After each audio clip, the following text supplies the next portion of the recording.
Bismillahirrahmanirrahim. Assalamualaikum warahmatullahi wabarakatuh. And good afternoon guys. Waalaikumsalam. Hari ini kita akan teruskan dengan perbincangan berkaitan dengan masih lagi cuma kita dah sampai kepada penghujung lah. Kita dah sampai kepada penghujung untuk this chapter 3 ataupun lebih tepat lagi chapter 3.2, di mana kalau kita recall balik dalam previous lesson you guys telah pun kalau kita cuba tengok balik dalam 3.2 ni, mula-mula sekali kan you diajar tentang trends in atomic radii kan, di mana apa berlaku pada atomic radius as we move across a period dan juga kalau kita move down a group kan. And then yang kedua, you guys juga telah diajar tentang trends in ionic radii. Di mana dalam ionic radii itu ada beberapa perkara lah yang you guys telah diajar. Contohnya yang pertama, kalau you guys masih ingat lagi, kita cuba membuat comparison kan, perbandingan di antara apa? Di antara atom dengan ion dia. Contohnya antara atom dengan anion dia, antara atom dengan dia punya cation. Okay, itu dalam trends in ionic radii kan. Okay, and then yang ketiga adalah you guys diajar pula tentang trends in ionization energies. In fact bila kita cerita pasal IE ni, ada 3 bahagian sebenarnya kita punya lesson. Dia agak panjang lah sebab dia melibatkan banyak benda yang kita perlu tahu di dalam trends in ionization energy. Okey, dan hari ini guys kita akan tengok pula pada trend yang keempat. Ataupun apakah yang keempat ini, di mana kita akan tengok tentang trends in electronegativity. Bila kita sebut tentang trends in electronegativity ni, maksudnya samalah. Maksudnya apa jadi pada electronegativity ataupun ringkasannya EN kalau kita bergerak merentasi period dan juga kalau kita move down the group. Okey, so itu yang pertamalah apa yang kita akan bincang hari ini. Dan yang terakhir guys, sebagai penutup untuk chapter 3 ni, kita akan tengok tentang acid base character of oxides. Alright guys, so kita akan mulakan dulu dengan trends in electronegativity. So kalau ikut pada syllabus, your syllabus, so ini actually adalah 3.2K. 3.2K, di mana dalam 3.2K ni guys, pertama sekali apa yang kita nak tengok adalah apakah yang disebut sebagai electronegativity ni, ataupun in other words, what is the definition? Apakah definisi untuk electronegativity ni guys, ataupun ringkasan dia adalah EN. Okey, dan suka saya nak highlightkan dekat sini guys, kenapa electronegativity ni penting? Sebab electronegativity ni guys, dia akan ada kaitan dengan chapter 4 yang you belajar pagi tadi. Sebab apa? Nanti dalam chapter 4 ni, you guys akan belajar tentang bonding tau. Sama ada covalent bond ataupun ionic bond. Sebenarnya electronegativity dia ada peranan dia. Dia ada peranan dia dalam untuk menentukan bila suatu dalam suatu molekul itu apakah jenis ikatan yang terbentuk, sama ada ikatan ionik ataupun ikatan covalent. Dan both of these guys, dia ada kaitan dengan electronegativity. So I hope you guys fahamkan betul-betul lah tentang electronegativity ni, supaya nanti bila you masuk chapter 4, especially bila when it comes to bondings nanti, cerita pasal ionic bond, covalent bond nanti, you guys akan lebih clear lah tentang macam mana yang dikatakan perbezaan antara the two bondings. Okay guys, so kita start dengan yang pertama dulu. Kita tengok what is the definition of electronegativity. Okay, tengok dulu apakah itu electronegativity. Okay guys, electronegativity is defined as apa tahu? The relative tendency of the atom. Okay, so bila kita sebut relative tendency, kan, kita, nampak tak guys, kita ada perkataan relative. Okay, siapa boleh bagi tahu pada saya apa maksud relative ni? Bila kita sebut relative, what is it? What is the meaning of relative here in this definition? Okay, bila last time you guys jumpa perkataan relative dalam chemistry ni guys? When was the last time? Relative atomic mass. Betul kan? Masa you guys belajar relative atomic mass, ataupun kat sekolah disebut apa? JAR kan? Jisim atom relative kan? Ataupun JMR, jisim molecule relative, ataupun relative molecular mass. Okay. Cuma dekat situ, dalam relative atomic mass, dalam relative molecular mass, perkataan relative tu menunjukkan apa? Menunjukkan kita membandingkan. Kan, kita membandingkan. Membandingkan apa? We are comparing the mass of one atom in AMU. We compare it with 1/12 of mass of one carbon-12 atom also in AMU. So itu masuk relative. Maksud relative ni means ada kita buat perbandingan lah, kita buat comparison dengan satu benda dengan satu lagi. So sama juga dengan electronegativity ni guys. Bila electronegativity ni, dia juga ada suatu perbandingan. Okey, kali ini perbandingan tu perbandingan apa? Perbandingan tendensi. Tahu tak tendensi? Tendensi means kecenderungan. Okey, kecenderungan apa? Kecenderungan untuk suatu atom, okey, suatu atom yang membentuk ikatan dengan atom yang lain. Okey, sekarang kita tahu kan, dalam pagi tadi pun saya dah sentuh sedikit tentang covalent bond kan, dan saya pun dah cerita pada you all. Ingat lagi tak macam mana covalent bond terbentuk guys? Macam mana covalent bond terbentuk? When non-metal with non-metal. Okey, itu apa spesies yang terlibat? Maksud saya macam mana pembentukan dia? Through apa? Through Sharing electron. Sharing of electrons. That's the words I'm looking for. Okay, through sharing of electrons. Okay, kita ambil contoh lah. Okay, katakanlah saya ambil contoh apa kita ambil contoh yang simple-simple dulu. Okay, katakanlah I'm using here hydrogen chloride. Ni tadi kan Lewis dot symbol kan yang you guys belajar tadi. Okay, HCl hydrogen chloride. Sekarang kita tahu hydrogen is a non-metal. Chlorine juga is a non-metal. Jadi bila H dengan Cl ini membentuk bonding, so bonding inilah yang kita sebut sebagai covalent bond. Okay, kenapa covalent bond? Sebab hydrogen is a non-metal. Kan? Chlorine pun is a non-metal. So both of these atoms, dia tak ada kecenderungan untuk nak derma elektron. Maksudnya masing-masing, contohnya hydrogen tak cukup satu untuk duplet kan? Chlorine tak cukup satu untuk octet. Ingat lagi tak pagi tadi kita dah cerita pasal octet rule kan? Maksudnya kenapa atom nak capai octet rule? Sebab dia nak go for stability tu. Maksudnya dia nak penuhkan dia punya valence shell supaya jadi 8 electrons. Why? Sebab dia nak go for stability. Except for hydrogen lah. Sebab hydrogen takkan nak octet pula kan? Hydrogen dia akan jadi duplet. Okay, jadi sekarang that's why these two atoms, since masing-masing tak ada yang boleh derma, so what these two atoms do, dia akan buat apa? So dia akan share elektron masing-masing. For example, H akan share satu elektron, chlorine akan share satu dia punya valence elektron. So apa akan berlaku? These shared electrons akan membentuk covalent bond. Okay, I hope you guys are clear tentang benda tu tentang apa itu covalent bond. Okay guys, cuma sekarang ni apa kaitan dengan electronegativity? Okay, electronegativity dia adalah ni tau, the relative tendency of the atom. Okay, so bila kita sebut relative tendency of the atom ni, maksud dia atom yang terlibat di dalam pembentukan covalent bond itu. Contohnya dalam HCl ini, apa atoms yang terlibat? Hydrogen dan chlorine. Kan, hydrogen dan chlorine. Jadi sekarang ni, kalau kita baca lagi dekat statement ni, the relative tendency of the atom to attract, nampak? To attract the shared electrons to itself. You guys boleh faham tak statement ni? Apa maksud to attract? Untuk menarik. Menarik apa? Menarik elektron yang dikongsi kepada dia. Sekarang macam ni tau. Kita tahu hydrogen dan chlorine, dua-dua ni bergabung membentuk covalent bond through sharing of electrons. Okay, itu semua orang dah tahu. Kan? By now semua dah tahu. Itu cara covalent bond terbentuk. Okay, cuma guys, apa yang berlaku dekat sini adalah antara H dengan Cl ni, dia punya tendensi untuk tarik the shared electron berbeza. Berbeza.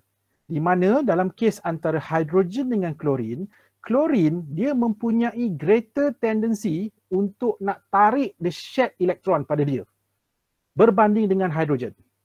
Okey, dia macam ni lah. Kalau siapa masih ingat tadi, contoh pagi tadi kan, saya guna contoh ada dua orang yang pergi beli burger tu kan, ingat lagi tak? Siapa ingat kan pagi tadi kan, seorang ada RM2.50, seorang lagi ada RM2.50. Okey, share duit, beli burger sebiji berharga RM5. ringgit. Okey. Itu nampak. Itu yang dikongsilah burger sebiji itu. Dapat burger sebiji.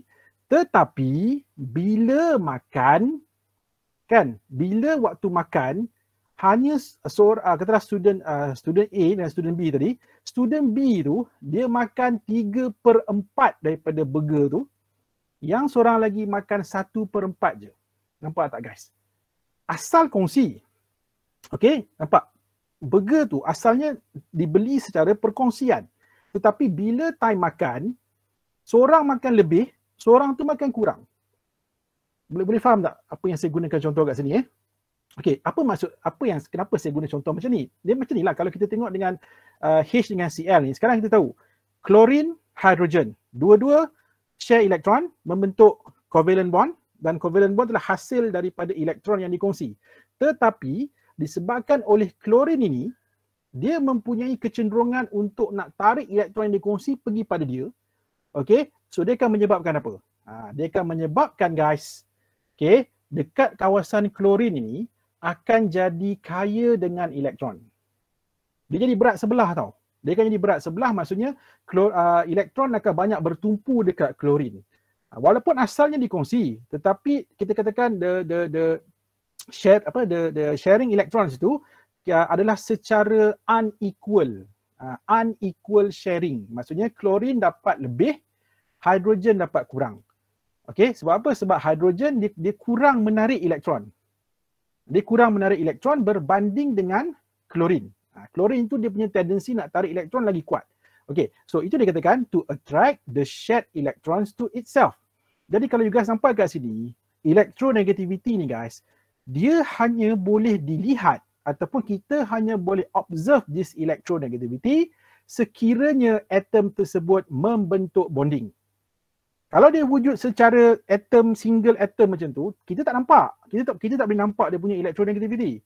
Sebab electronegativity ni dia akan arise when the atoms involved in bond formation. Tak kisahlah sama ada ionic ke ataupun covalent kan. Jadi sekarang ni, kalau kita balik semula pada definition, nampak tak? The relative tendency of the atom to attract the shared electrons to itself. Bila? When chemically combined with another atom. Okay, so itulah dia yang dikatakan electronegativity. So kalau kita balik semula kepada contoh HCl tadi guys, what can we say about these two atoms? Guys, kalau you tengok dekat sini, siapa mempunyai greater tendency nak tarik elektron tadi antara klorin dengan H? Siapa? Klorin. Klorin kan? So kalau klorin mempunyai greater tendency to attract the shared electrons, so what can we say about chlorine? Kita boleh kata apa? Kita boleh kata chlorine has higher electronegativity, while hydrogen has lower electronegativity. Guys, itulah the electronegativity. Okay, itulah the electronegativity. Tak apa, nanti kita akan tengok contoh-contoh yang lain. Alright, kalau you guys tengok dekat sini, ni contoh yang kedua saya menggunakan hydrogen molecule. Okay, hydrogen molecule on the other hand, kalau you guys tengok, sama juga, dia terbentuk apabila dua hydrogen atom masing-masing berkongsi one electron each. Jadi, apa berlaku? Satu H share satu elektron, satu lagi hydrogen atom share satu lagi elektron, maka terbentuklah satu covalent bond between these two hydrogen atoms untuk membentuk hydrogen molecule. Okay. But apa yang tapinya kan? Okay, kalau kita tengok pula, kali ini this covalent bond terbentuk apa? Dua atom yang sama. Kan, dua atom yang sama. Kenapa dua atom yang sama? Sebab dua-dua hidrogen. So dalam kes ini guys, dalam kes ini, apa yang berlaku adalah the shared electron ni the shared electrons ni, kita katakan dia akan equally shared. Dia akan dikongsi sama rata. Sebab apa? Sebab H dengan H, dua-dua electronegativity sama. Jadi bila dua-dua electronegativity sama, maksudnya kalau H ni tarik, H ni bukan tarik dengan kekuatan yang sama, jadi seolah-olah apa? Seolah-olah the shared electrons tak bergerak ke mana-mana lah. Betul tak? Elektron tu tak bergerak pun. Sebab apa? Sebab sama kuat tarikan. H sebelah sini tarik sama kuat, H sebelah sini tarik sama kuat. Macam contoh you main tarik tali lah. Kan kalau you guys main apa tug of war tu kan, tarik tali tu. Kalau kita ada dua tim yang sama bilangan, sama kuat, tarik tali tu. So maksudnya selalu dekat tarik tali kat tengah tu dia akan ikat ribbon kan, untuk nak tengok dia bergerak ke tidak kan. So kita akan dapati tak bergerak ribbon tu. Kan sebab apa? Sebab dua-dua sama tarikan dia. Tak ada kawasan, tak ada tim yang akan pergi berat sebelah, tak ada. Sebab dia dua-dua sama kuat. So sama juga dengan kes hydrogen molecule guys. So dalam kes ini, that's why kalau kita tengok, okay, since dua-dua adalah atom yang sama, electronegativity yang sama, so that's why these shared electrons are equally shared. Ni yang dikatakan perkongsian sama rata ni. Kalau tadi beli burger, seorang makan lebih, seorang makan kurang. Tapi kalau kes macam ni, dua-dua makan sama banyak. Macam itulah contohnya kan. Okey, contoh lain, kita tengok contoh lain pula hydrogen fluoride. Hydrogen fluoride dia lebih kurang sama macam hydrogen chloride tadi lah. Di mana sama juga kalau kita tengok kalau kita tengok comparison antara fluorine dengan hydrogen, fluorine is more electronegative than hydrogen. So apa berlaku bila membentuk bonding guys, ataupun bila covalent bond terbentuk kat sini kan. Ni kalau ikutkan ada lagi ni kalau guys tambahlah kat sini. Nak bagi nampak ke semua dia punya valence electrons dia. Okay, so kalau guys tengok inilah elektron yang dikongsi tadi kan, yang membentuk covalent bond. But since fluorine guys is more electronegative than H, apa yang berlaku adalah even though the electrons are shared here, tetapi fluorine akan dapat bahagian elektron yang dikongsi itu lebih banyak. Sebab apa? Sebab fluorine dia punya tendency untuk attract the shared electrons lagi kuat berbanding dengan hydrogen. So you guys tengok apa jadi So apa yang berlaku guys? Cuba you guys tengok diagram ni. Apa you nampak? Okay, apa you nampak? Kawasan dekat fluorine ni, ini H lah kalau saya lukiskan kat sini. Ini hydrogen, so ini fluorine. Kalau you guys nampak tak? Dia punya taburan elektron dekat fluorine ni warnanya merah. Menunjukkan apa? Menunjukkan elektron akan banyak bertumpu dekat fluorine berbanding dengan hydrogen. See? Sebab apa? Sebab fluorine is more electronegative. Jadi bila fluorine is more electronegative, so dia akan jadi macam ni lah. Maksudnya elektron yang dikongsi tu, walaupun dikongsi tetapi hasil perkongsian itu, elektron itu akan banyak bertumpu kepada siapa yang more electronegative. So in this case, sebab itulah kalau you guys tengok, dekat fluorine ini, dia punya taburan elektron ni warna sangat merah. So apa? Itu merah tu menunjukkan dia sangat kaya dengan elektron. And due to this guys, apa jadi? Since kawasan dekat fluorine ni sangat kaya dengan elektron, so dia menjadikan this ends here, ni hujung sebelah fluorine ni, dia akan jadi partially negative. Partially negative. Dan dekat sini akan jadi partially positive. And guys, due to this, sebab tu kita katakan hydrogen fluoride, HF, adalah suatu polar molecule. Sama juga dengan HCl. So H ni akan jadi partially positive, ini akan jadi partially negative. So sama juga hydrogen chloride juga suatu polar molecule. Tetapi kalau kita tengok hydrogen, memandangkan dua-dua atom adalah sama electronegativity dia, so kita katakan dia punya ikatan kat sini adalah ikatan yang non-polar. Non-polar. Ataupun kita juga boleh kata hydrogen molecule is a non-polar molecule. Okay, tak apa guys. Cerita pasal polarity ni sebenarnya you guys akan belajar dengan lebih detail nanti. Bila kita masuk chapter 4, chapter 4.2 nanti, you guys akan diterangkan dengan lebih detail lah. Okay, berkaitan dengan this polarity. Macam mana kita nak tentukan suatu molekul itu sama ada dia polar ataupun non-polar. Cuma ni saya bagi gambaran awal dulu lah. Sebab apa? Sebab saya dah bagi tahu awal tadi kan. Di mana electronegativity ni dia berkait rapat dengan types of bondings. Okay guys alright. Okay, seterusnya. Okay, kalau you guys perasan kan, tadi saya ada sebut kan, contohnya fluorine lebih electronegative than hydrogen. Ataupun chlorine lebih electronegative than hydrogen.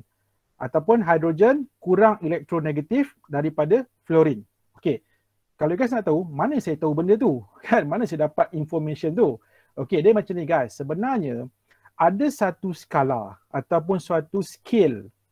Okay, suatu scale yang berkait dengan electronegativity. And this scale disebut sebagai Pauling scale of electronegativity. Okay, saya tunjukkan apa yang dimaksudkan dengan Pauling scale of electronegativity. Inilah dia guys. Pauling scale of electronegativity. Okay, sebelum saya detailkan lagi, jangan keliru guys, jangan keliru. Ini namanya Pauling, bukan Pauli. Sebab ada student dah confuse ni. Pauli ini dalam apa? You belajar Pauli exclusion principle. Itu orang lain. Ini Mr. Wolfgang Pauli. Pauling ni namanya bawah ni guys. Linus Carl Pauling. Okey, dia lah seorang chemist berbangsa seorang chemist daripada US ni, American chemist. Okey, itu namanya Pauling. Dia punya surname is Pauling, bukan Pauli. Pauli itu yang masa you nak mengisi elektron tu kan, masa you buat electron configuration. Okey, so ini Pauling bukan Pauli. Saya tangkap you keliru pula. Okey, jadi Pauling dia dah memperkenalkan satu skala yang menjadi panduan kepada kita. Apabila kita nak menentukan sama ada suatu bonding itu, okey, polar ataupun non-polar. So macam mana cara dia adalah through kita kira apa? Kita kira perbezaan electronegativity. Okey, sikit saya nak masukkan dekat sini. Guys, dia macam ni tau. Dalam satu bonding, ingat kalau dia punya perbezaan electronegativity greater than 2. Kalau perbezaan dia greater than 2, kita akan katakan the bond is polar. Ataupun bukan polar, dia akan membentuk ionic bond, dia akan membentuk ionic bonding. Okey, ionic bonding.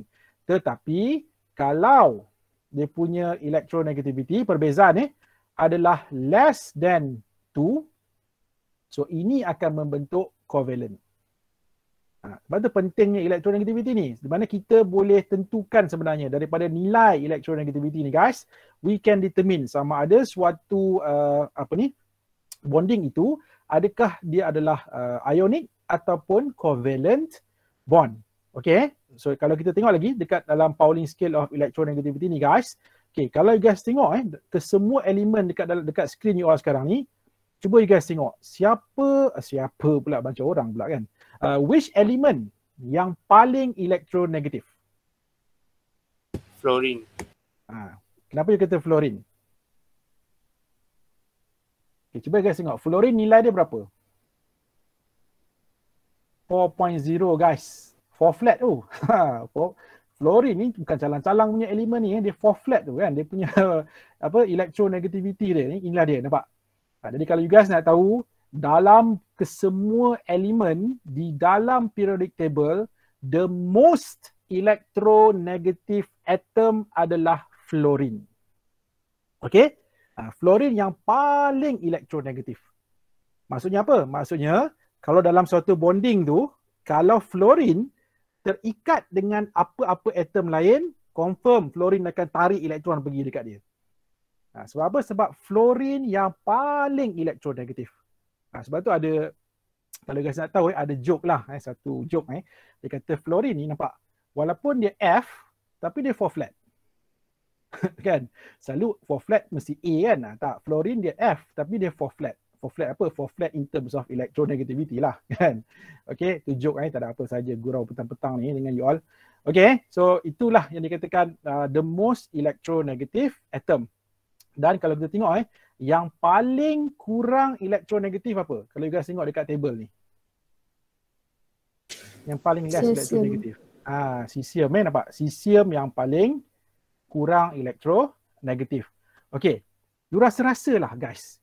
Kenapa you rasa fluorine paling elektronegatif?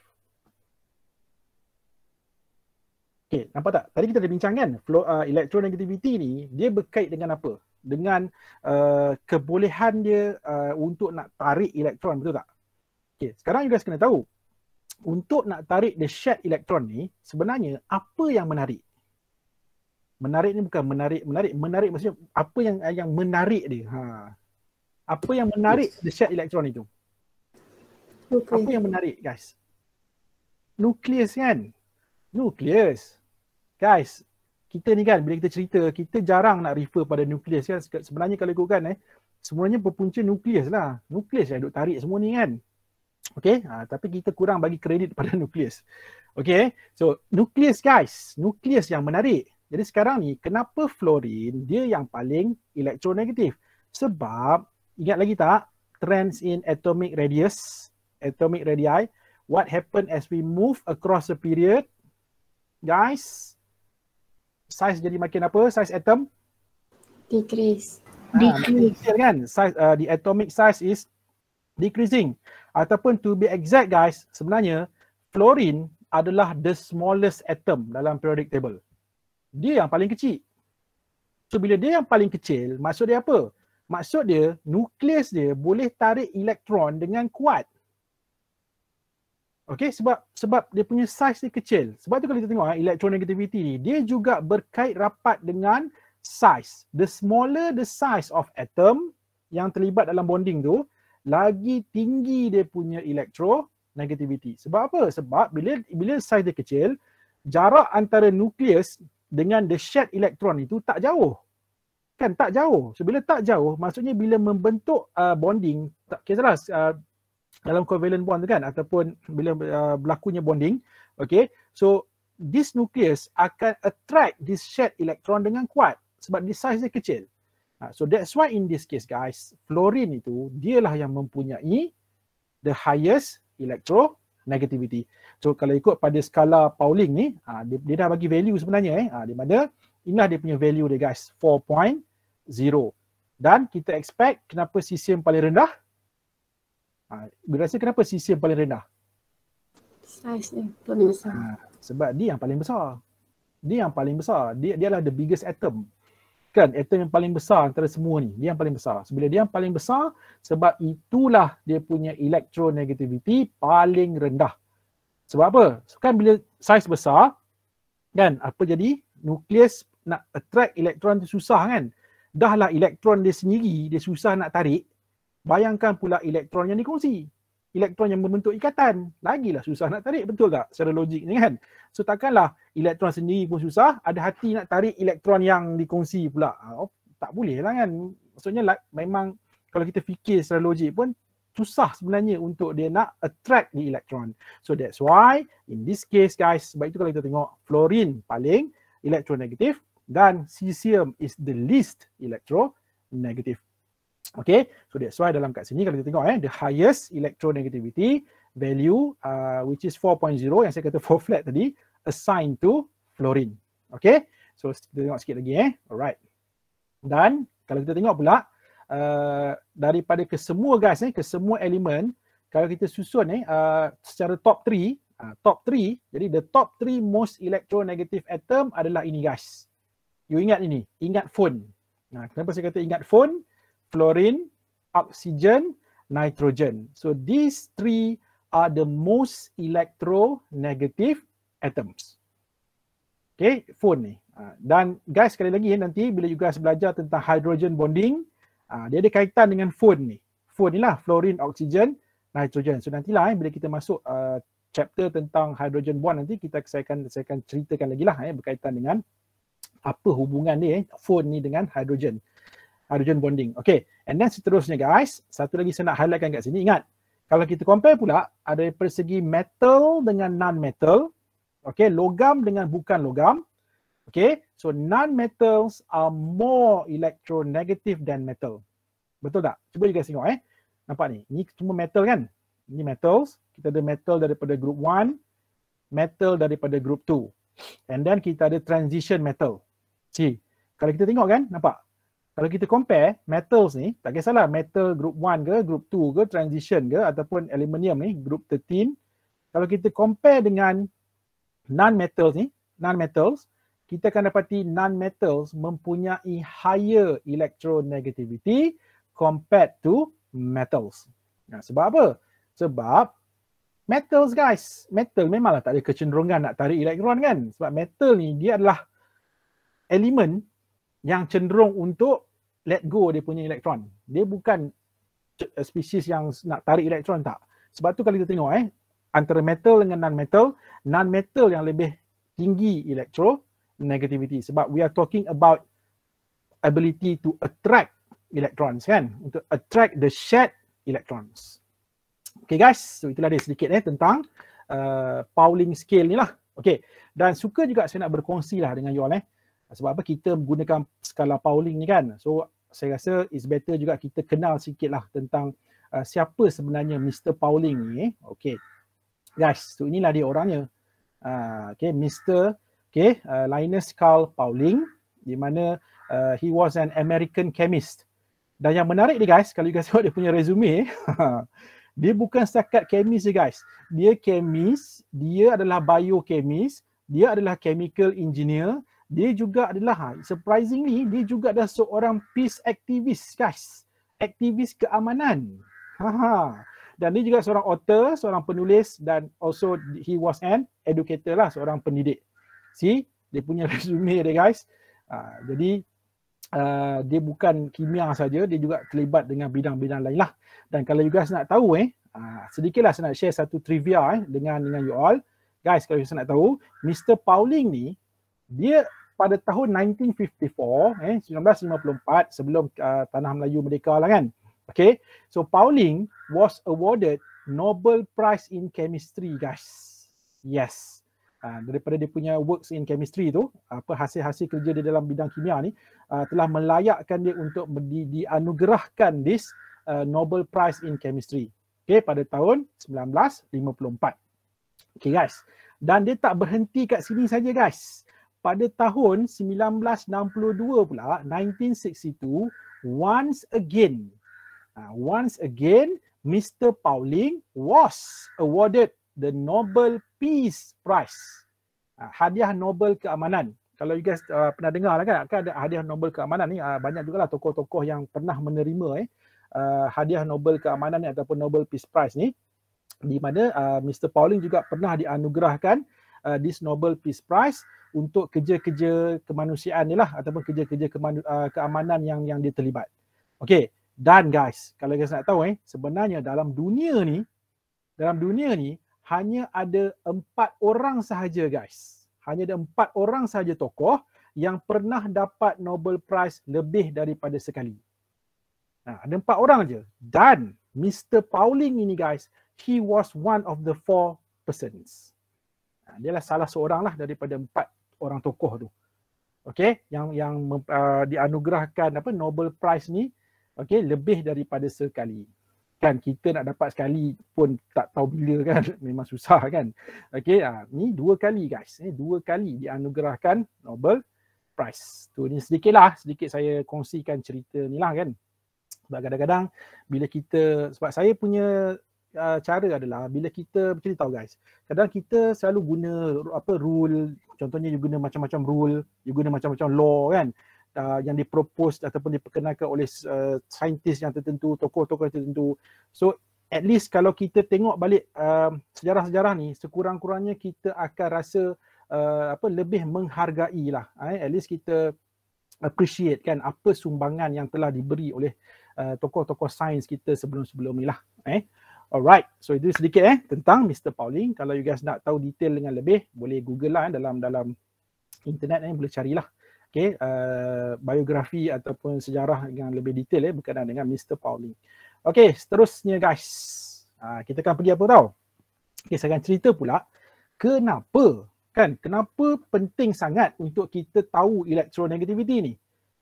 Ni saya nak cerita saya ambil masa sedikit, and I hope you guys can stay with me. Saya nak cerita sikit kenapa pentingnya this electronegativity. Okay, reason dia why electronegativity is important, because guys, the difference in electronegativity between 2 bonded elements akan determine what type of bond they will form. Okay, ni saya cakap tadi lah. So bila kita sebut type of bonds ni guys, sebenarnya ada 2. Kan, type of bonding ni kita ada 2 tau. Kita ada ionic bond. Okay, dan kita ada covalent bond. Okay, so these are the 2 types of bondings. Okay, Dan guys, kalau kita pecahkan lagi pula, covalent bond ni pula boleh dipecahkan kepada dua pula. Apa dia? Kita ada polar covalent bond, kita ada non-polar covalent bond. Okay, tak apa. Nanti saya akan detailkan setiap satu ini. Okay, so kita start yang pertama dulu guys. Right, so dia macam ni. Sekiranya perbezaan ataupun the difference in electronegativity is greater than 2. Okay, mungkin tanya, mana dapat nilai greater than 2 ni? Yang tadi itulah guys, kalau kalau saya balik semula pada scale tadi, ini guys, nampak? Contohnya, katalah kalau kita ambil contoh apa? Hydrogen fluoride. Guys, hydrogen fluoride tadi kan? Okay, kita tengok, hydrogen berapa? Electronegativity. Hydrogen 2.1. Okay, fluorine 4 flat. 4.0. So berapa dia punya difference ni guys? Kalau kita kira difference in electronegativity. 4 minus 2.1 berapa? 4.0 minus 2.1. So berapa perbezaan electronegativity? 1.9. 1.9 kan, nampak? So kalau 1.9 ini less than 2. Ini less than 2. So kalau less than 2, adakah ikatan ini ionik? Ionik ke tidak? Tak kan? Sebab ionik mesti greater than 2. Guys, maksudnya HF bukan ionic compound. Dia adalah covalent compound. Itu yang saya kata pentingnya difference in electronegativity. Di mana daripada situ guys, kita balik semula pada tadi. Mana tadi? Okay. Jadi sekiranya kalau perbezaan electronegativity between the two elements yang terlibat di dalam sesuatu bonding, okay, greater than 2, maka ikatan tersebut adalah ikatan ionik. Ataupun kita katakan the bond that is formed between the two elements adalah ionic bond. Okay, jelas Right. Okay, seterusnya. Okay, dia macam ni. Okay, sekarang tadi kita dah bincangkan So bila dia membentuk ionic bond, dia macam tu guys. Elemen yang paling elektronegatif, apa akan berlaku? Dia akan jadi negative charge ion. Siapa yang ataupun elemen yang lebih elektronegatif dalam ikatan ionik tersebut, dia akan tukar jadi negative charge ion. Yang kurang elektronegatif ataupun less elektronegatif elemen, dia akan membentuk positively charged ion. Okay. Nanti saya akan bagi contoh Alright. Ni. So here saya nak gunakan contoh ini guys. Sodium chloride. Okay, sodium chloride. Okay, so kalau kita tengok guys sodium chloride, semua orang tahu sodium chloride ini apa? Soalnya kalau kita sebut sodium chloride, apa yang akan cross your mind? You guys akan ingat apa? Sodium chloride. Garam. You kan ingat garam kan? You kan ingat salt. So salt ni apa guys? Salt ini adalah ionic compound. Kan? Sebatian ionic. Okay, ionic compound. So sekarang kita nak buktikan kenapa sodium chloride adalah ionic compound. And guys, we can prove this through electronegativity. Melalui perbezaan electronegativity. Okay. Sekarang ni guys, kalau kita tengok dalam sodium chloride, kan sekarang kita tahu electronegativity of sodium chloride adalah 0.93. Ini daripada Pauling scale tadi. Okay. And then untuk chlorine, dia punya electronegativity dia adalah 3.16. Guys, sekarang cuba you guys kira berapa nilai delta En. Someone please tolong kira berapa? Kita akan dapat berapa? So 3.16 guys minus 0.93. Berapa beza dia? 2.23. 2.23. 2.23. Nampak? 2.23 guys. 2.23 ni adalah greater than 2. Nampak tak? Greater than 2. Kan kita dah bincang tadi, kalau perbezaan electronegativity greater than 2, so ikatan yang terbentuk adalah ikatan ionik. Nampak tak kan? Sebab itulah in this case guys, kita akan dapati since the difference in electronegativity between sodium and chlorine is greater than 2, or to be exact 2.23. So therefore, when this sodium and this chlorine form bonding, so dia akan membentuk ionic bond. Dia akan membentuk ionic bond. Okay. Dan guys, kita tahu, tadi kita dah bincang kan, atom ataupun elemen yang more electronegative akan jadi apa? Dalam ionic bond? Dia akan jadi apa? Guys, dalam ionic bond, apa jadi pada atom yang more electronegative? Negatif ion. Dia akan jadi anion lah, ataupun dia akan jadi negative charge ion kan, negatively charged ion. Okay. Kenapa jadi macam tu? Sebab guys, kita tahu sekarang ni, since chlorine is more electronegative than sodium, so apa berlaku adalah chlorine akan takes one electron away from sodium. Maksudnya bila dua ni, sodium, katakan tangan kiri saya ni sodium, ini adalah chlorine. So bila dua ni berdekatan, so apa berlaku adalah chlorine ni chlorine akan tarik satu elektron daripada sodium. Okay, when this happen, okay, apa akan jadi pada sodium? Sodium akan loses one electron. So sodium akan tukar jadi sodium ion. Dan chlorine tadi, ni chlorine. Hai chlorine, ni chlorine here. So chlorine ni, bila ditarik satu elektron pergi dekat dia, so chlorine akan tukar jadi chloride, anion. Dan kita tahu sodium ion is a cation. Chloride ion is an anion. Guys, apa jadi when anion meets cation? Apa jadi bila anion, cation berjumpa dengan anion? Guys, positif dengan negatif apa berlaku? Ada attraction guys. Ada attraction. Akan ada attraction lah. Dia kalau sama charge tu dia menolak. Kan? Tapi sekarang ni satu positif, satu negatif. Tak boleh duduk sebelah. Memang akan ada attraction. Kan? Akan ada attraction. So apa berlaku? Once bila sodium ion terbentuk, chloride ion pun terbentuk. So apa jadi? Since both of these ion mempunyai opposite charges, satu positif, satu negatif. So kita akan katakan these two ions akan attracted to each other. Sebab dia ada attraction kan? Okay, tapi juga jangan salah faham tau. Kedua-dua ion ini bukanlah dia tied together. Dia bukan terikat tau. Dia tak macam covalent bond. Kalau covalent bond memang dia terikat. Walaupun namanya bonding, ionic bond, tetapi sebenarnya dia lebih kepada attraction. Sebab tu kalau you guys tengok, bila kita tulis ataupun bila kita melukis untuk ionic compound, kita tak buat macam ni tau. Contohnya sodium chloride. Kita tak lukis macam ni. Sebab apa? Sebab ini adalah untuk apa guys? Garisan ni. Ini untuk covalent bond kan? Kalau dikongsi. Dalam ionic compound, dia bukan, the two elements tu, sodium dengan chlorine, dia bukan tied together. Dia bukan terikat macam tu tau. It is not tied together. So yang berlaku adalah attraction sahaja. Bila dia berdekat, dia akan ada attraction. Maksudnya, attraction itulah yang akan menghasilkan apa?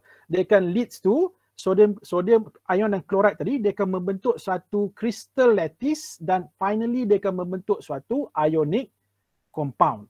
Sebab tu kalau kita tengok bila kita lukis untuk ionic compound, contohnya lah kalau untuk sodium chloride ni kan, kalau itu kadang-kadang ada buku dia akan buat macam ni, dia akan buat sodium plus Cl minus, sodium plus Cl minus macam ni tau. Bila dia lukis kan, ni Cl minus, sodium plus. Itu menunjukkan apa? Menunjukkan bila ions itu berdekatan, dia akan wujud attraction. So attraction itu guys, itulah yang kita sebut sebagai ionic bonding. Dia berbeza tau. Dia berbeza dengan covalent. Covalent memang itu ikatan.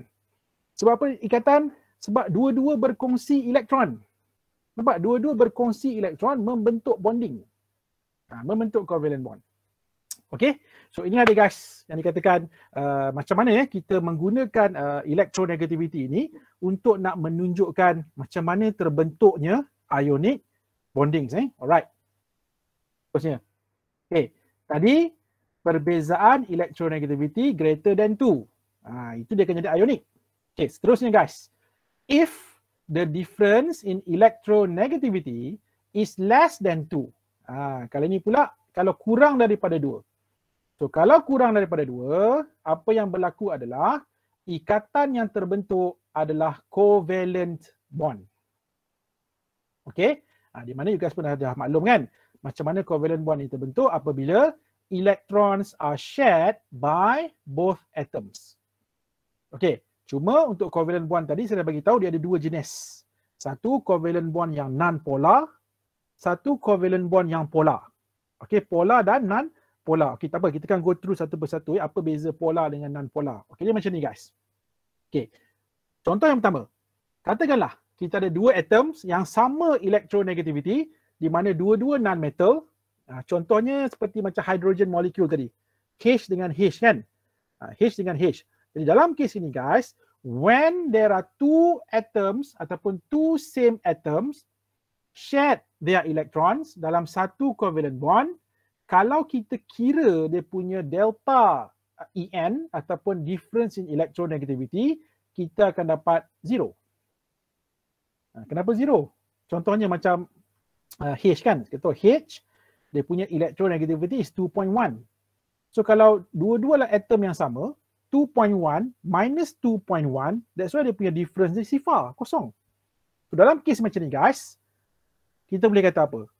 Dalam kes macam ni, kita boleh katakan covalent bond yang terbentuk itu through sharing of electrons itu kan guys so dia adalah symmetrical.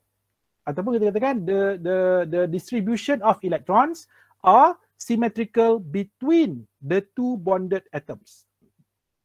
Clear everyone maksudnya tak ada atom yang akan berat sebelah. Maksudnya dua-dua itu akan sama je agihan elektron tu. Distribution of electron itu adalah sekata ataupun symmetrical. Symmetrical because the electrons are shared secara equally shared. Okay, and due to this guys, apa yang berlaku adalah ikatan covalent yang terbentuk tersebut dikenali sebagai non-polar covalent bonds. Itu ikatan polar ataupun kita katakan ikatan covalent tidak berkutub. Itu kalau bahasa Melayu lah kan, ikatan covalent tidak berkutub ataupun non-polar covalent bond. Okey, contoh dia yang tadilah yang saya bincang hidrogen tadi kan.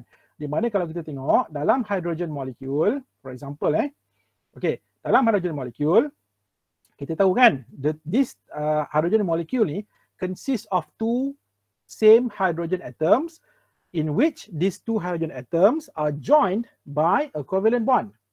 Okay, so bila covalent bond itu terbentuk antara 2 hydrogen atoms dalam hydrogen molecule ini, the electrons that being shared akan spend just as much time close to one hydrogen atom as they do to the other. Maksudnya apa? Maksudnya kedua-dua hydrogen atom di dalam hydrogen molecule akan dapat apa ni kita cakap dia punya distribution of electrons itu adalah sekata, sama, symmetrical. Guys, okay, so faham So that's why dalam kes ini kita boleh katakan hydrogen molecule is a non-polar molecule. Dia adalah molekul yang tidak berkutub. Tidak berkutub. Maksudnya sebab apa? Sebab dia punya ikatan ikatan covalent dia adalah ikatan covalent yang non-polar juga. Okay, so ini contoh untuk hydrogen molecule. Okay, contoh yang seterusnya guys. Ini pula. Tadi kita dah tengok delta En greater than 2, delta En equals to 0. Okay, seterusnya, what if kalau nilai delta En ni ataupun difference in electronegativity greater than 0 but less than 2. Okay, dalam kes yang macam ni guys, dia macam ni tau. The more electronegative element akan attracts the shared electrons more strongly. But, tapi you guys jangan keliru tau. Dia berbeza dengan ionic compound. Ionic compound dia macam ni. Kalau nilai delta En greater than 2, apa yang berlaku adalah elemen yang paling elektronegatif, dia akan tarik sepenuhnya elektron pergi dekat dia. Faham? Sebab tu apa jadi? Dia akan jadi negatively charged. Dia akan jadi anion. Dan satu lagi akan jadi cation. Okey, itu kalau delta En greater than 2. Tapi kalau less than 2 dan greater than 0, delta En, Betul. The more electronegative element still attracts the shared electron strongly. Tetapi dia tidaklah sekuat sehingga dia mampu untuk remove completely elektron daripada atom yang satu lagi. Faham Sebab dalam ionic compound, contoh macam sodium dengan klorin kan. Sodium, klorin tadi, dia boleh tarik elektron daripada sodium sampai elektron tu terkeluar daripada sodium, pergi dekat dia. Sebab tu dia jadi fully negatively charged. Kan, fully negatively charged. Sebab apa? Dia tarik semua, completely elektron. Tapi dalam case, kalau delta En less than 2 ni guys, yang more electronegative element, dia akan tarik elektron pergi dekat dia. Tetapi dia taklah sekuat seperti yang berlaku dalam ionic. Sebab tu kalau kita tengok apa jadi guys, dia macam ni tau. Okay, so apa yang berlaku adalah electrons are shared unequally. Okay, unequally. Sebab apa? Sebab there is an unsymmetrical distribution of electrons between the two bonded atoms tadi. Okay, and due to this guys, okay, sebab itu ikatan dia adalah polar. Okay, tak apa. Saya akan tunjukkan satu contoh supaya you guys lebih jelas lah, lebih jelas untuk melihat tentang perkara ini. Okay, dia macam ni tau.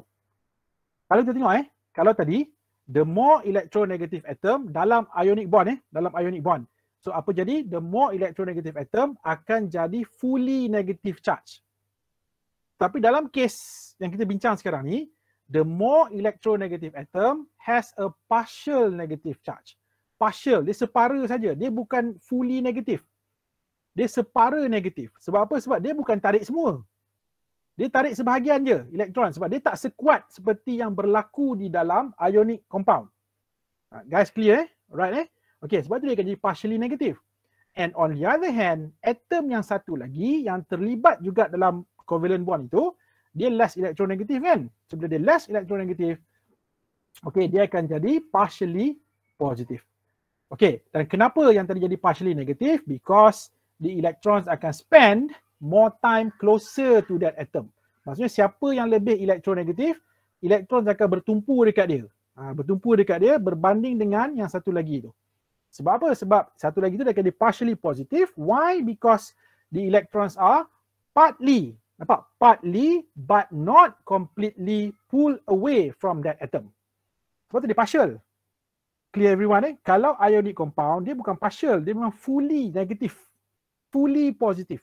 Sebab elektron yang keluar tu totally keluar, complete removal of electron. Dia keluar sepenuhnya. Ini tidak. Sebab these two atom masih lagi bounded by covalent bond kat tengah tu. Kan dia kongsi, tetap kongsi. Kalau dalam ionic, dia bukan kongsi. Dia transfer elektron kan. Okay. Tak apa, kita tengok contoh. Di sini saya nak gunakan contoh sekali lagi hydrogen fluoride guys. So kalau kita tengok hydrogen fluoride. Okay, kita tengok dulu perbezaan electronegativity Okay. So dalam HF molecule, fluorine guys, dia mempunyai higher electronegativity than hydrogen. Terbuktilah sebab apa? Sebab fluorine guys yang paling elektronegatif kan. So of course lah fluorine akan menang dalam pertandingan electronegativity ni kan. Maksudnya fluorine is more electronegative than hydrogen. Dan in fact kalau kita kira, you akan dapati nilai delta En dia adalah 1.78 which is less than 2. Nampak tak? Less than 2. So kalau less than 2, maksud dia apa? HF bukan ionic. Dia bukan ionic compound. So dia adalah covalent compound. Cuma sekarang kita nak tunjukkan kan, adakah dia covalent compound yang non-polar ataupun polar kan? So dalam kes ni polar lah. Sebab kalau non-polar, delta En mesti 0 kan? Tapi dalam kes ni less than 2 ataupun greater than 0. Okay. So next, apa kan seterusnya? Okay. So dalam HF ni guys, so apa yang berlaku adalah the shared electrons. Mana the shared electrons ini? Here, the shared electron here akan spend more time close to the fluorine atom. Maksudnya elektron akan banyak bertumpu dekat fluorine atom ni. Walaupun dikongsi, tetapi dia akan banyak bertumpu dekat F. Making the F end. Betul, dikatakan akan menjadikan hujung F tu, pada bahagian F tu of the molecule, akan jadi very slightly negative. Kalau guys tengok dekat diagram ni nampak, sebab tu dia jadi warna merah guys. See here, indicated by this red shaded region here. So ini menunjukkan kawasan di sebelah fluorine ini, elektron banyak bertumpu dekat situ. So dan ini juga menjadikan guys, kawasan dekat fluorine ini adalah partially negative. Nampak tak? Kita gunakan simbol tu. Okay, delta negatif tu. Okay, ini maksud partially negative. Dia bukan negatif tau. Kalau fully negatif, dia tak ada simbol delta ni. Dia adalah fully negatif. Ini adalah partially negatif. Dia bukan negatif sepenuhnya tak. Dia separa negatif saja. Okay, and what happened to hydrogen? On the other hand, hydrogen pula dalam molekul HF ni, dia akan jadi very slightly positive. Sebab apa? Sebab elektron tak suka duduk dekat hydrogen ni guys. Elektron lebih suka duduk dekat fluorine. Sebab fluorine kuat menarik.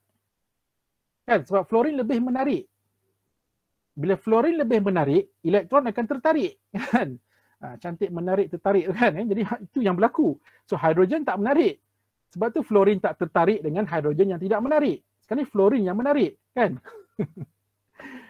Okey. Guys okey tak ni? Saya harap semua okey. Okey, untuk penjelasan petang-petang macam ni kan. Okey guys, so kalau tengok dekat sini, hydrogen N of the molecule is very slightly positive. So this is indicated daripada mana? Nampak? Kalau tengok dekat diagram ni, sebab tu warna biru guys. So blue region here, blue shaded region ni menunjukkan elektron kurang bertumpu dekat hidrogen.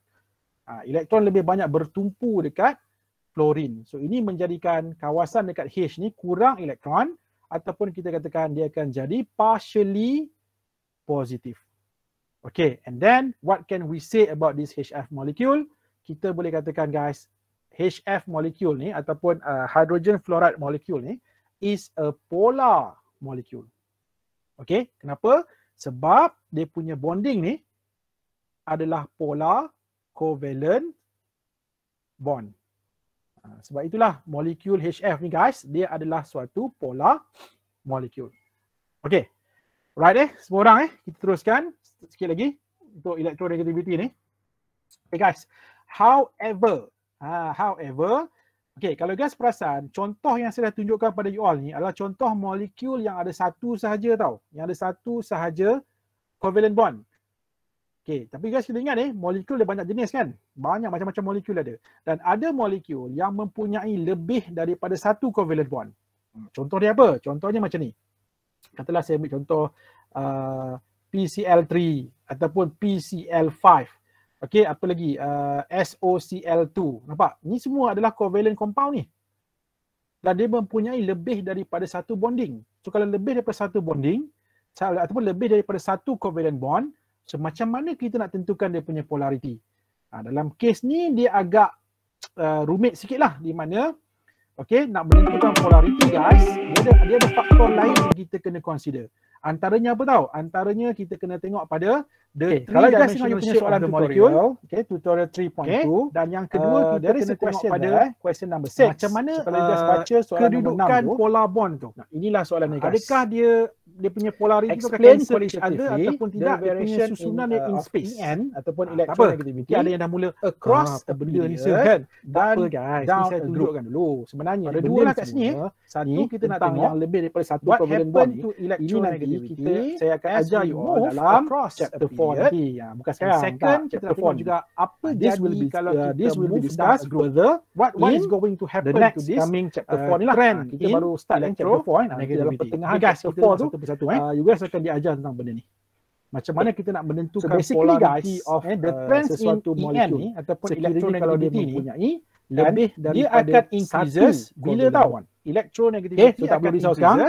Okay, we move across a period dalam from left to the right of the table. So seterusnya guys, ataupun kita pula kepada bottom up the variation daripada bawah group electronegativity of daripada bawah ke atas electronegativity akan increase ataupun kita what happen to move down a group kalau kita move down a group dan juga kalau kita move secara umum secara umum ini yang berlaku. Dan kalau kita tengok trend ini dia lebih kurang sama dengan apa tahu? Dia lebih kurang sama dengan trends dalam IE. IE pun lebih kurang macam ni juga. Dan dia ada satu lagi tau, electron affinity. Electron affinity ataupun ini EA guys. Tak apa, electron affinity ni you guys tak belajar lagi sekarang. Ini you guys akan belajar next semester nanti. Next semester you guys akan diajar tentang electron affinity. So tak perlu lagi lah nak fokus tentang EA ni. Okay, kita tengok untuk ni dulu untuk electronegativity. Alright, seterusnya. Okay guys, tadi pun kita dah bincang dalam electronegativity ni kita tahu fluorine is the highest, dia punya electronegativity scale dia, di mana dia yang punya nilai paling tinggi which is 4.0 kan. Dan saya juga dah explain tadi, electronegativity ni sebenarnya dia berkait rapat dengan atomic size. Meaning that the smaller the atom, the higher its electronegativity. Okay guys, so ini untuk apa hubungan antara electronegativity dengan atomic size.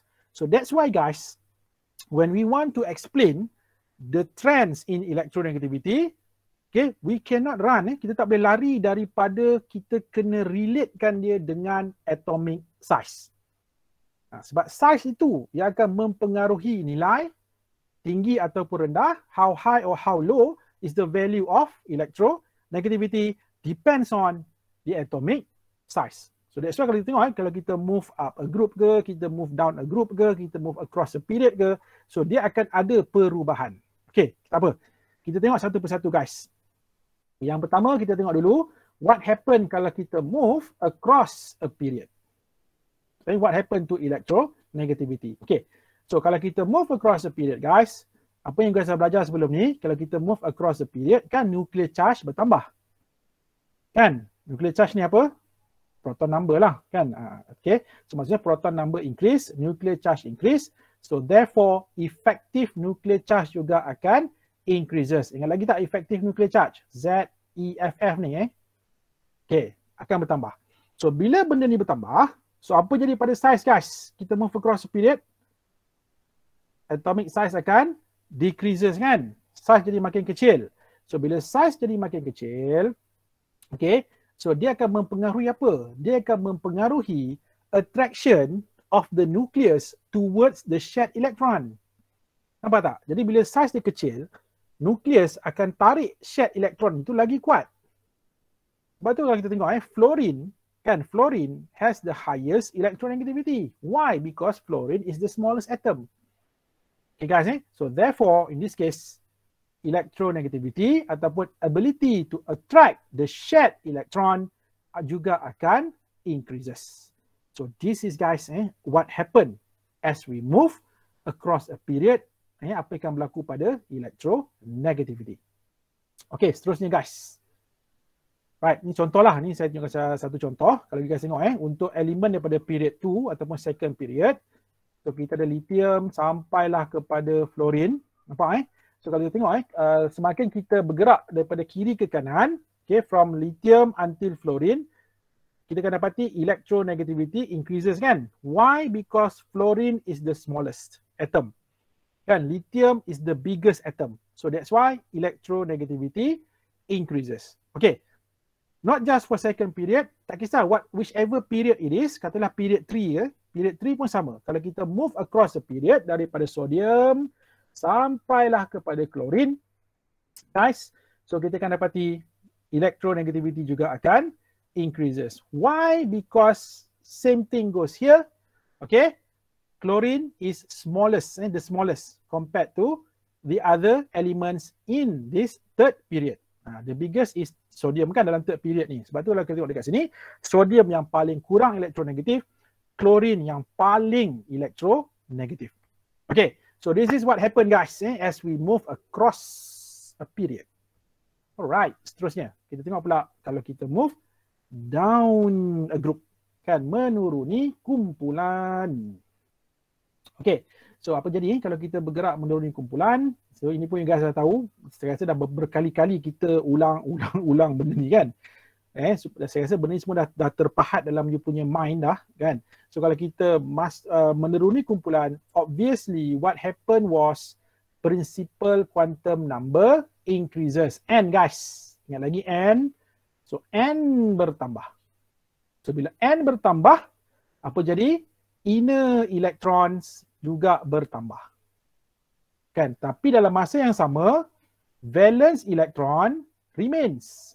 Kan? Valence electron tak berubah sebab grup yang sama, valence electron sama.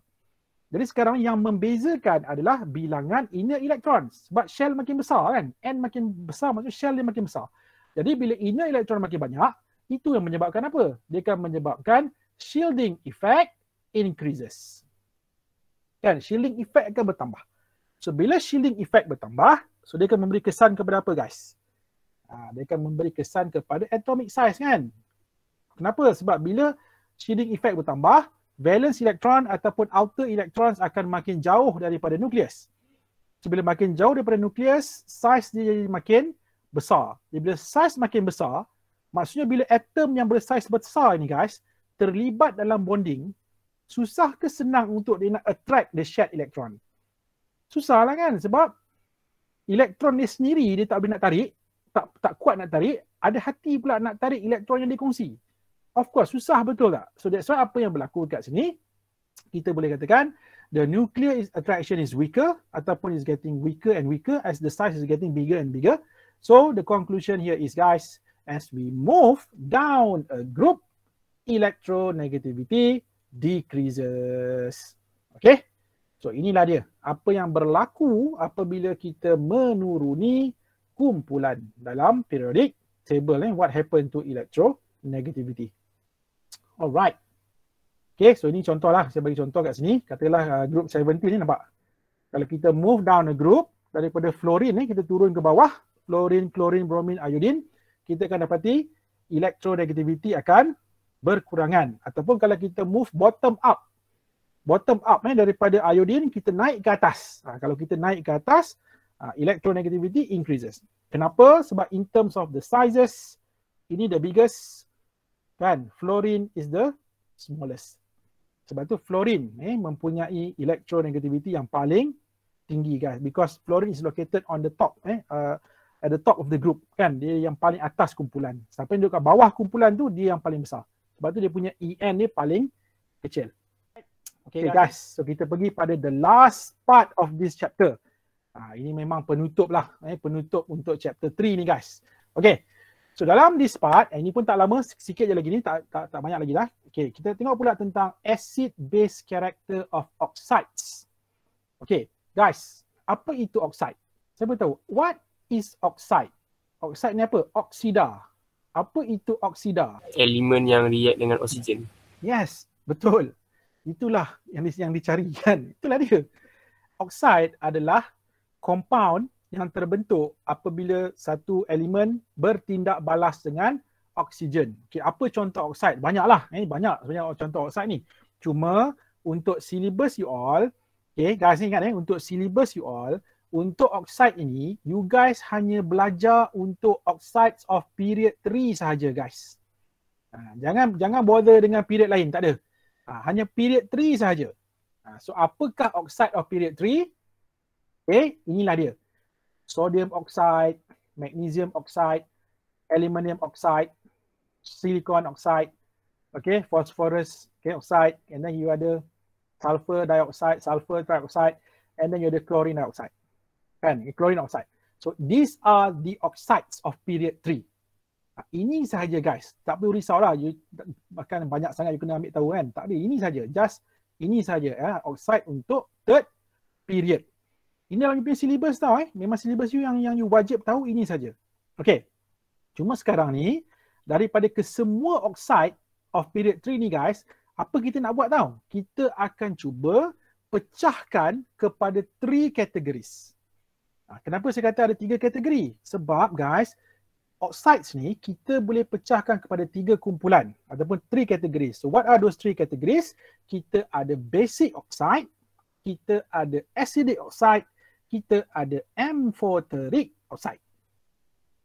Okay, jadi yang kesemua period 3 punya oxide tadi, kita akan cuba groupkan. Siapa basic oxide, siapa acidic, siapa amphoteric. Okay, dan kita akan tengok satu persatu. Okay, insyaAllah sempat kot dalam masa yang tinggal ni. 15 minit lebih kurang. Okay, insyaAllah saya cuba explain pada you all. Okay, so kita start dulu. Untuk acid-base character of oxides of period 3. Okay, sekarang kita tahu apakah elemen dalam period 3. Inilah dia guys. Sodium, magnesium, aluminium, silicon, phosphorus, sulfur, chlorine. Okay, mungkin ada yang akan tanya, argon tak masuk ke sir? Argon.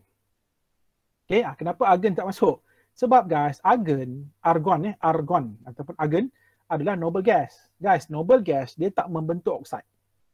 Sebab noble gas ni dia tak ada kecenderungan untuk nak bertindak balas dengan oksigen. No, tak ada. Sebab tu dalam kes ni, there is no such things as oxides daripada noble gases. Tak ada.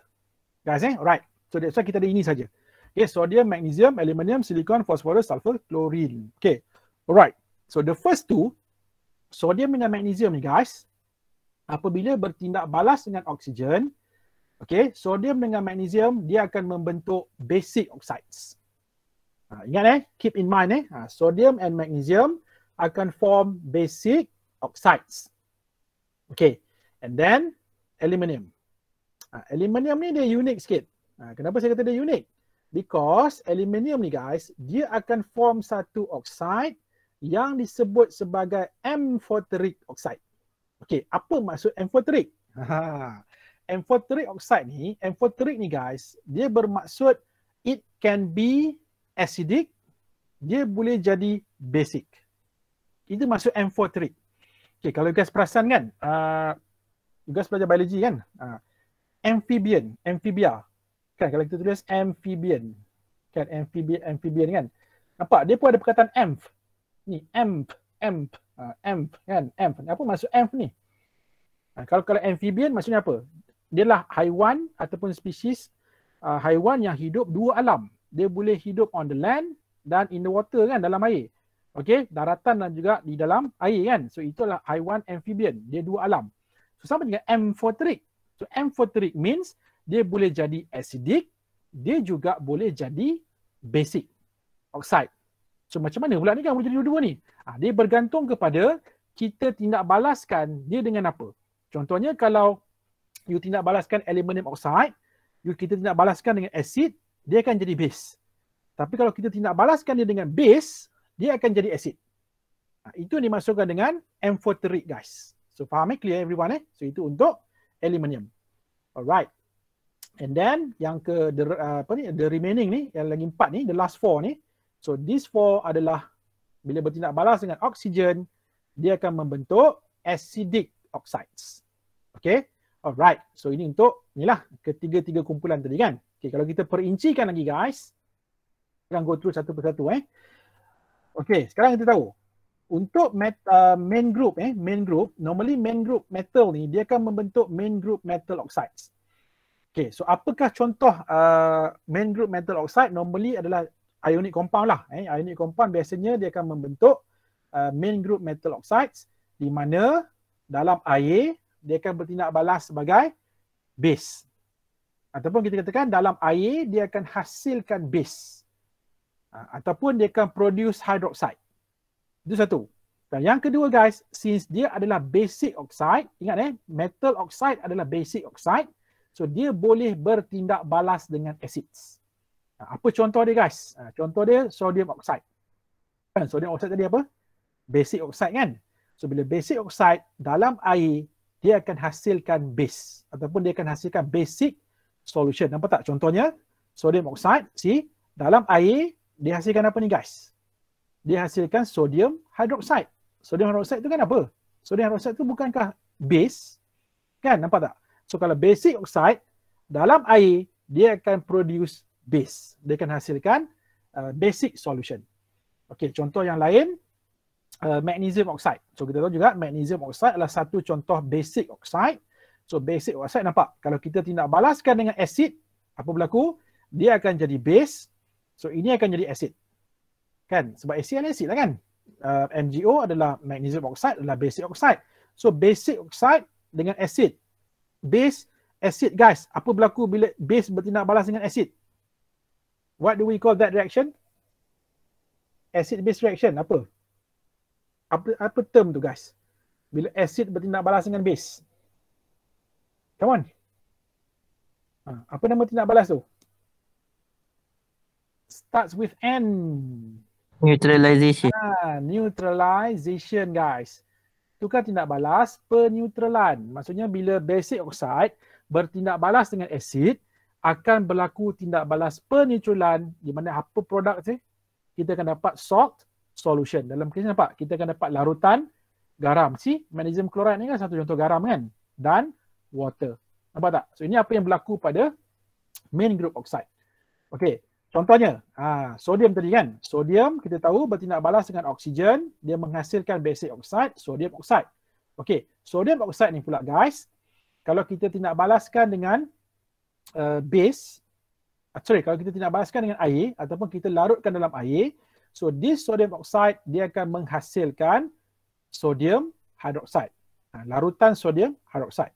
Okey, magnesium pula kalau kita bakar, okey, ini kalau you guys masih ingat lagi, magnesium ni adalah yang digunakan dalam you guys punya last experiment tu, experiment 3 tu kan. Magnesium lah tu yang strip tu, ni yang unknown metal tu kan. Okey, so magnesium ni apabila kita bakar dalam oksigen, kita akan dapat magnesium oxide.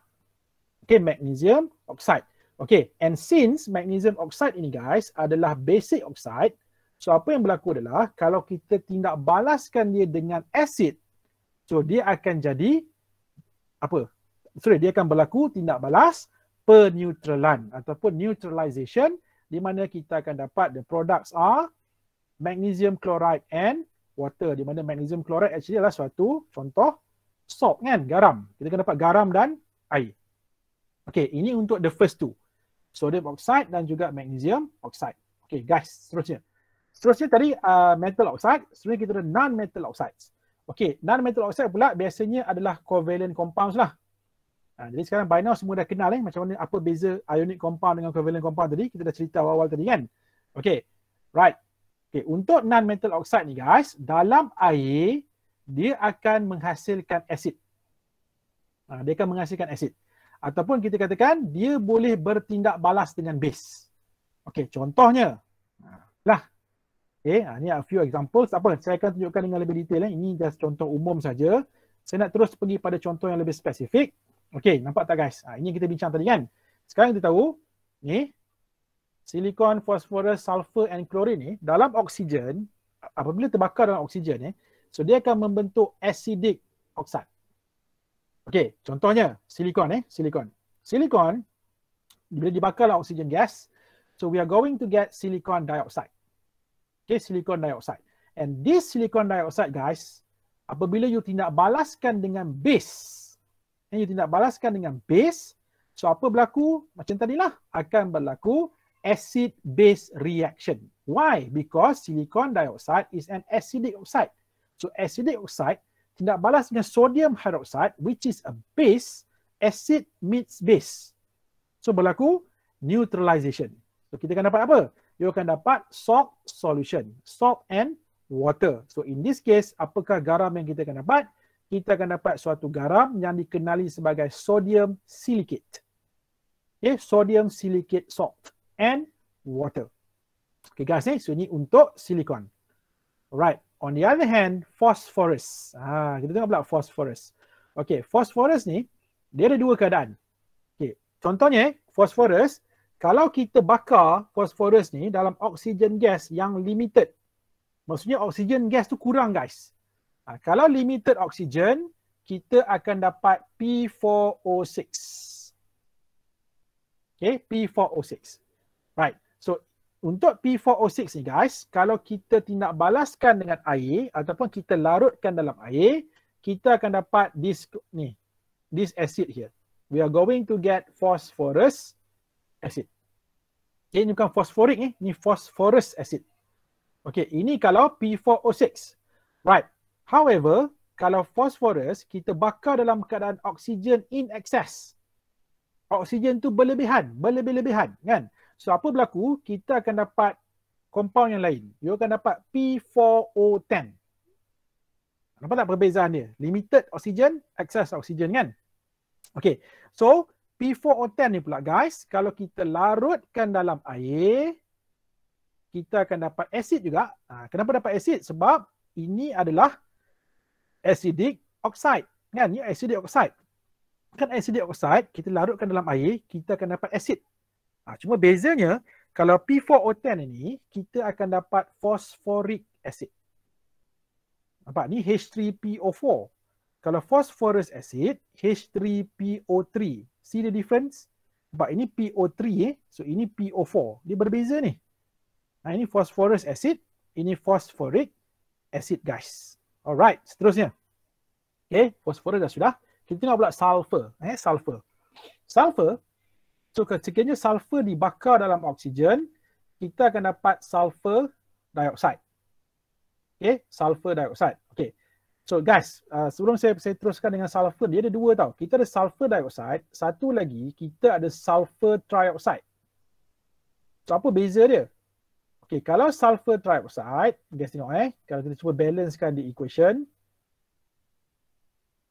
Okay, maksudnya apa kat sini guys? Ini 3/2. Betul tak? Apa yang nampak? Apa beza antara the first equation dengan the second equation guys? Ini berapa bilangan oksigen dia? 1 mol kan? 1 mol. Ini berapa bilangan oksigen dia? 3/2 bersama dengan berapa?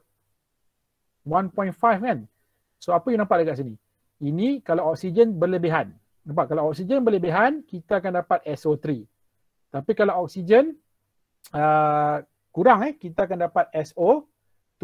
So nampak perbezaan ni? Ini SO3, so ini SO2. So dua-dua ni actually adalah oxides of sulfur. Satu SO2, satu lagi SO3. Okay, so kita tengok apa jadi pula. SO2 ni ataupun sulfur dioxide ni guys, kalau kita larutkan dalam air, so kita akan dapat this acid, H2SO3. What is this? Ini namanya guys adalah sulfurous acid. Dia macam phosphorus dengan fosforik tadilah. Kan? Ini sulfurous acid. Tetapi kalau kita ada SO3, guys, kalau dilarutkan SO3 dalam air, kita akan dapat apa tau? Saya rasa acid ni semua orang kenal. Apa ni? Sulfuric acid. Kita akan dapat sulfuric acid. Nampak perbezaan antara SO2 dengan SO3. SO3 kita akan dapat sulfuric acid. SO2 kalau dalam air kita akan dapat sulfurous acid. Cuma ni tak balance tau guys. You kena balancekan ni. Dah balance tak? SO3. Oh ya, dah balance. Dah balance kan? O ada 4, sini O ada 3, 1, 4, hydrogen 2, sulfur 1. Yes, dah balance. Okay, so equation dah balance. So nampak perbezaan ni antara sulfur dioxide dengan sulfur trioxide. Okay, so itu in terms of the equation lah dalam air. Right. Dan yang terakhir guys, last kali, klorin. So klorin pula, inilah contoh oxide yang dibentuk oleh klorin, Cl2O7. So ini pun sama, nampak So kalau this oxide of klorin, kita larutkan dalam air, kita akan dapat HClO4. So apakah nama acid ini? Namanya adalah perchloric acid. Okay, perchloric acid. Okay guys, so itulah dia yang disebut sebagai acidic oxide ataupun non-metal oxide. Okay, kita pergi pada yang terakhir. Saya teruskanlah pergi pada yang terakhir. Ini tak ada apalah, ni just nak bagi tahu saja guys. So kalau kita tengok, kalau kita move daripada top of the group ke bawah, so dia apa akan berlaku adalah basic oxide akan jadi semakin basic. Tapi kalau kita move across the period, apa berlaku adalah guys acidic oxide itu akan jadi more acidic. Itu perbezaan antara acidic oxide dengan basic oxide in terms of the trend lah. Kalau kita move across the period ataupun kita move down a group, apa akan jadi pada character of oxide tersebut. Okay, last kali guys sebelum kita stop. Okay, the last is amphoteric oxide. So apa amphoteric oxide? Okay, dia adalah suatu oxide yang boleh act as both. Maksudnya dia boleh jadi acid, dia boleh jadi base di dalam air. Okey.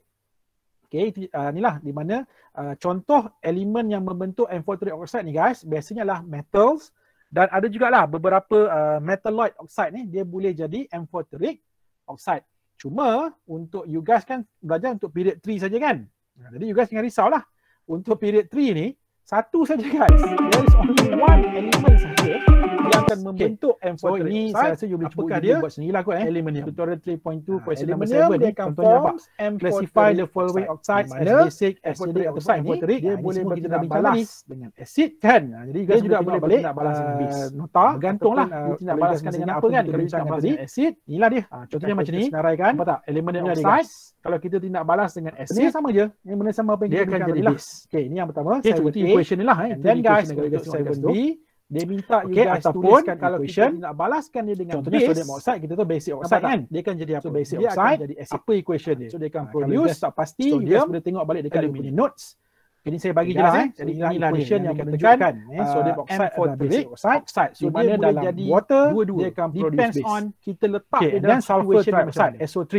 So dia akan jadi dah bincang salah satulah sulfur trioxide adalah ataupun dia boleh jadi acidic. Itu maksud amphoteric. Apa jadi pada acidic oxide in water? Alright. So dia akan hasilkan conclusionnya guys. Contohnya apa? SO3 dilarutkan dalam air. Sini saya nak conclude sulfuric. Sekiranya kalau kita bergerak across dan last kali aluminum oxide yang berlaku adalah kita akan dapati metallic oxide guys. So dia boleh act betul daripada sodium sampai pada klorin itu dia akan pergi daripada metal oxide jadi non metal kan. Saya tunjukkan dua-dua equation berkuranganlah sifat metallic pun juga boleh refer to your notes. Dalam notes pun ada equation akan berlaku perubahan diberikan dalam untuk the character of aluminum oxide. Contohnya kalau aluminum oxide bertindak sebagai base, so dia akan bertindak balas dengan acid. Al2O3 tapi kalau dia jadi acid amphoteric, dia boleh bertindak balas dengan to the last four oxide guys. So inilah dia adalah equations acidic untuk these three oxides of period. Itulah dia dikatakan. So berakhirnya base character tadi, maka guys untuk the end of your chapter 3 habis dah. Kita dah habis dah dengan chapter 3 guys. Alhamdulillah kita dah habis. Okay. Jadi what's next? Selepas ni kita akan teruskanlah di mana chapter 4 kita dah bincang sikit pagi tadi kan dalam lecture. So nanti in your next tutorial kita akan sambung lagi guys dengan the second part of chapter 4.1. Jadi guys itu sajalah untuk lesson kita pada hari ini. So sekali lagi guys terima kasih semua. You guys are awesome. Kita jumpa lagi dalam next lesson. Assalamualaikum warahmatullahi wabarakatuh. Have a nice day guys. Bye-bye. See ya. Thank you, sir. Thank you, sir. Jumpa lagi. Thank you, sir. Okay. Jumpa lagi. Bye-bye.